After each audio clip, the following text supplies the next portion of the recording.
Another day, another verses, mga kamisyon sa ating devotion ngayong araw na ito. Salamat sa Diyos palagi at purihin ang kanyang pangalan sa lahat ng kanyang kabutihan.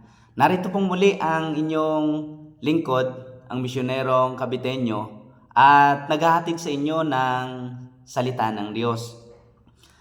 At bago ko po basahin ang atin pong mga talataan ngayon pong araw na ito, nais ko muna po kayong tanungin.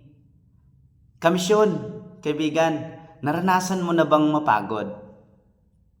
Naranasan mo na bang sobrang manlata?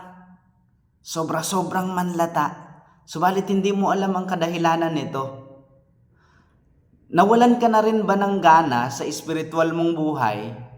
Kasi gumagawa ka naman, patuloy kang gumagawa pero tila walang nangyayari.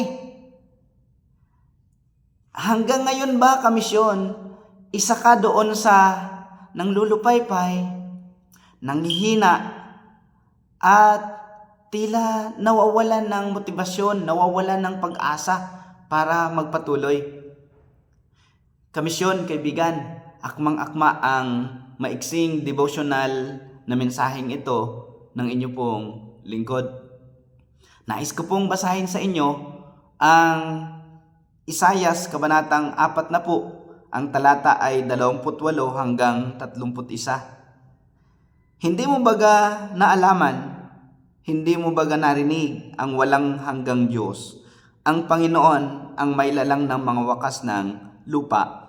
Hindi nanlalata o napapagod man, walang makatarok ng kanyang unawa. Siya'y nagbibigay ng lakas sa mahina at ang walang kapangyarihan ay pinananagana niya sa kalakasan. Pati na mga kabinataan ay manlalata at mapapagod at ang mga binata ay lubos na mga bubuwal. Ngunit silang nangaghintay sa Panginoon ay magbabagong lakas. Sila'y paiilang lang na may mga pakpak na parang mga agila. Sila'y magsisitakbo at hindi mga papagod. Sila'y magsisilakad at hindi mangang hihina. Kamisyon, kaibigan, nais kong dalhin sa iyo ang 4 na bagay.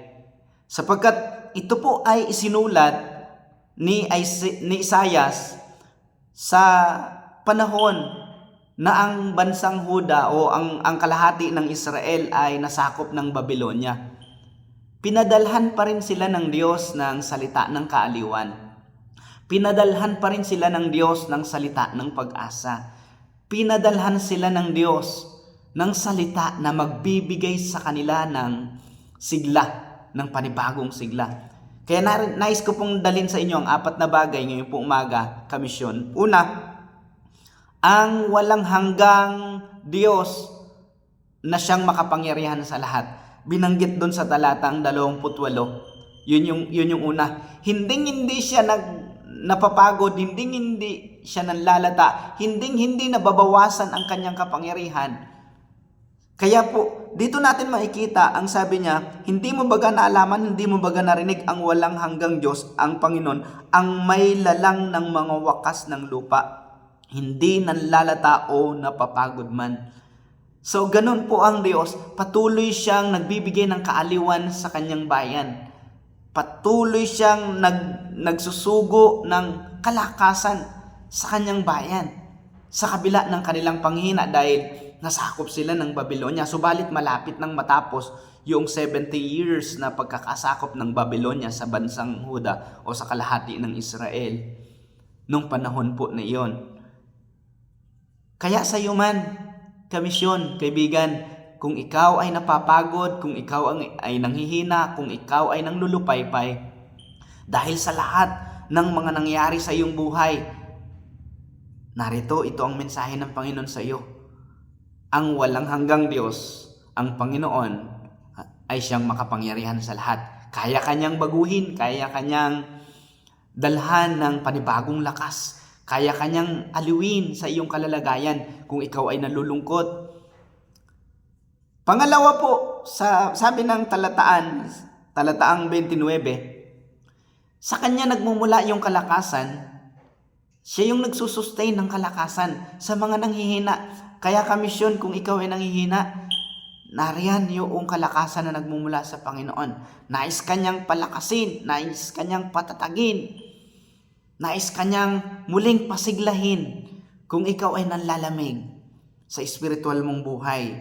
And then pangatlo, kumpara sa kabinataan, maaring ang binata mapagod o mawalan sila ng lakas. Subalit ang Panginoon kailanman hindi po nagbabago. Sabi ng talatang 30, ang sabi diyan, pati na mga kabinataan ay manlalata at mapapagod at ang mga binata ay lubos na mga bubuwal. Subalit ang Panginoon na hindi. Pang-apat mga kamisyon, ang sabi po diyan, ngunit silang nangaghihintay sa Panginoon ay mga babagong lakas. Pang-apat po, umasa tayo sa Diyos. Umasa tayo sa Diyos dahil siya yung nagbibigay ng panibagong lakas, ng panibagong sigla sa lahat ng mga nanghihina. Kaya nga may kanta tayo, ang mga Kristiyano, nang sabi doon, kaya credit naman doon sa kumanta, sabi niya, tulad ng mga agila tayo ay lilipad, di mapapagod ating mga pakpak. Tayo'y magdadala ng buhay at sigla sa mga anak ng Diyos na nanghihina. So mga kamisyon, mga kaibigan, mga kapatid ko sa pananampalataya, sinasabi ng Isaias, kabanatang 4 na po ang talata ay 31, ngunit silang nangaghihintay sa Panginoon ay mga babagong lakas. Sila'y paiilang lang na may mga pakpak na parang mga agila. Sila'y magsisitakbo at hindi mga papagod. Sila'y magsisilakad at hindi manghihina. Ibig sabihin nito, yung mga umaasa sa Panginoon ay magkakaroon ng panibagong lakas, panibagong sigla sa kanilang pagsunod at paglilingkod sa Panginoon. Sa kanilang pagtakbo, tingnan nyo po, mauuna yung kanilang pagtakbo. Maaring mababawasan yung kanilang bilis, pero tuloy-tuloy pa rin sila sa kanilang paglakad dahil doon sa malayo ang lakbayin, nagkakaroon sila ng panibagong sigla at lakas na nagmumula sa ating Panginoon. Dahil sa Diyos sila umaasa. So muli po mga kamisyon, mga kaibigan ko, mga kapatid ko sa pananampalataya, purihin ang Panginoon ngayon pong umaga at ang inyo pong lingkod, ang misyonerong Kabitenyo, ay palagi pong magpapaalala at nagpapaalala sa inyo na laging magpasalamat sa Diyos. So purihin po ang Panginoon, nais ko po kayong ipanalangin ngayon pong umagang ito. Dakila naming Diyos na aming Ama, Diyos na lubang makapangyarihan sa lahat. Panginoon, kung meron man pong mga kapatid ko sa pananampalataya, mga kamag-anak na nanghihina, kung meron po Panginoon, sino man siya o Diyos na naabot ng devotional vlog na ito, kung siya man ay nanghihina, kung siya man ay napapagod, kung siya man ay nawawalan ng sigla, kung siya man ay nawawalan ng pag-asa, nawa, suguin mo sa Kanya ang panibagong sigla. Suguin mo sa Kanya, O Diyos, ang panibagong lakas. Dalangin po ng iyong lingkod. Kung siya man ay nanghihina dahil sa kanyang karamdaman, O Diyos, ibangon mo siya. Kung siya man ay nawawalan ng pag-asa dahil marami siyang panalangin na tila hindi pa napapakinggan, O Diyos, buksan mong pagkakataon para sa Kanya. Pakinggan mo ang Kanyang panalangin. Akin pong dinadalangin, O Diyos, yung mga kapatid ko sa pananampalataya na nanghihina, yung mga kapwa ko lingkod mo, Panginoong Diyos, na nanghihina, na nanlalamig, O Diyos, papag-alabin niyo po nawa ang kanilang pananampalataya. Papag-alabin niyo po nawa ang kanila pong pag-ibig at paglilingkod sa iyo. Papanbalikin niyo po nawa sa kanila ang kanilang sigla. Salamat po, O Diyos, ngayon pong araw na ito sa lahat ng mga kababaihan, kalalakihan, kabataan na nakakaranas ng panghina sa kanilang kalooban, sa kanilang pananampalataya. O Diyos, magkaroon nawa ng revival sa kanilang puso. Magkaroon nawa, Lord, nawa yung kanilang kalooban ay maging on fire sa paglilingkod muli sa iyo.